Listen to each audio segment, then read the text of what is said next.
Bonjour à tous, j'espère que vous allez bien, c'est Armelle et je suis ravie de vous retrouver pour une nouvelle recette sur ma chaîne.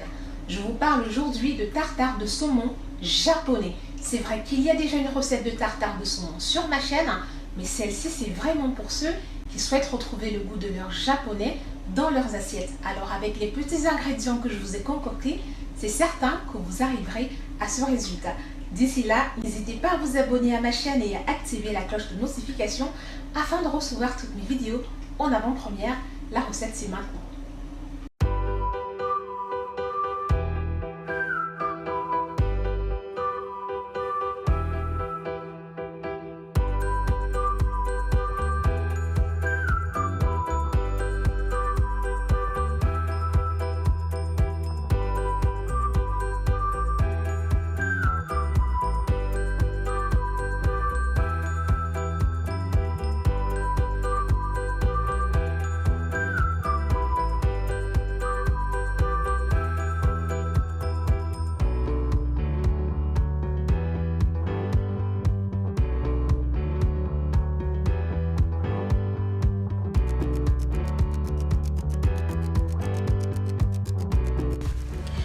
On va commencer par découper notre saumon qui n'a pas de peau, alors en des morceaux ni trop fins ni trop épais.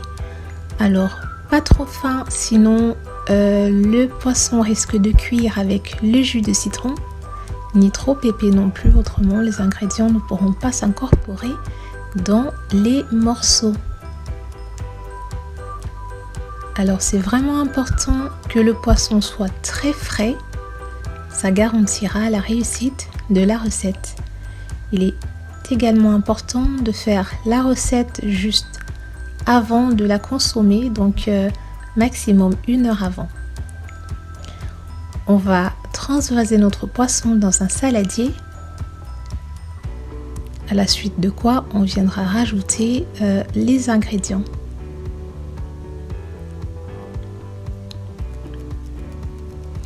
On commencera par l'huile de tournesol, surtout pas d'huile d'olive, donc l'huile de tournesol ou d'arachide. 2 cuillères à soupe de citron, de jus de citron, de l'ail, du gingembre,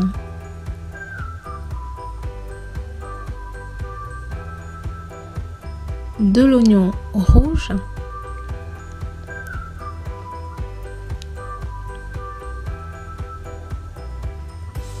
de la sauce soja salée, du poivre et du sel, de la coriandre. Ensuite, on viendra mélanger tout ça. À partir d'ici, vous pourrez reconnaître l'odeur du repas que vous avez l'habitude de déguster. Si c'est une première, ne serait-ce qu'avec ces effluves, vous saurez que vous êtes en train de réussir votre recette. Je précise que c'est un mets qui peut se déguster en entrée ou en plat. En plat, je vous suggère de l'accompagner d'un riz basmati. C'est délicieux. On va bien remuer pour bien faire incorporer tous les ingrédients.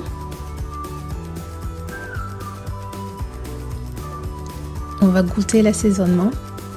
Ensuite, on viendra couvrir notre récipient et réserver au réfrigérateur une demi-heure. La demi-heure passée, on récupère notre saladier, on rajoute 2 cuillères à soupe de jus de citron, le reste de coriandre, ainsi que l'huile de sésame. Ceci c'est juste avant de servir. Donc ce plat se déguste froid, d'où tout l'intérêt d'un poisson bien frais. Je vous donne ici une idée de dressage. Donc j'ai pris une ardoise, une assiette ardoise, et donc à l'aide d'un emporte-pièce, j'ai tapissé mon poisson à l'intérieur. Il ne faut pas laisser d'espace pour que la structure tienne lorsqu'on enlèvera l'emporte-pièce. Alors on va bien tapisser les bords, voilà, pour bien faire tenir. Ensuite délicatement, on enlève l'emporte-pièce et l'on recommence. On refait la même procédure que tout à l'heure. Donc délicatement, on va rentrer les petits morceaux de poisson. Il y a des milliers de façons de présenter ce plat. Moi, j'ai voulu vous proposer celle-ci, mais vous pouvez en trouver d'autres sans souci. Délicatement, on enlève l'emporte-pièce et l'on prendra des fines tranches de citron qu'on aura découpées, pas jusqu'au bout, et on viendra les décorer. Donc, bonne dégustation! Au terme de cette réalisation, je compte sur vous pour me dire ce que vous en avez pensé en commentaire et surtout pour me dire laquelle des versions vous préférez. N'hésitez pas, si la vidéo vous a plu, à me marquer un maximum de petits pouces bleus. D'ici là, je vous dis au revoir et à bientôt pour de nouvelles aventures gourmandes.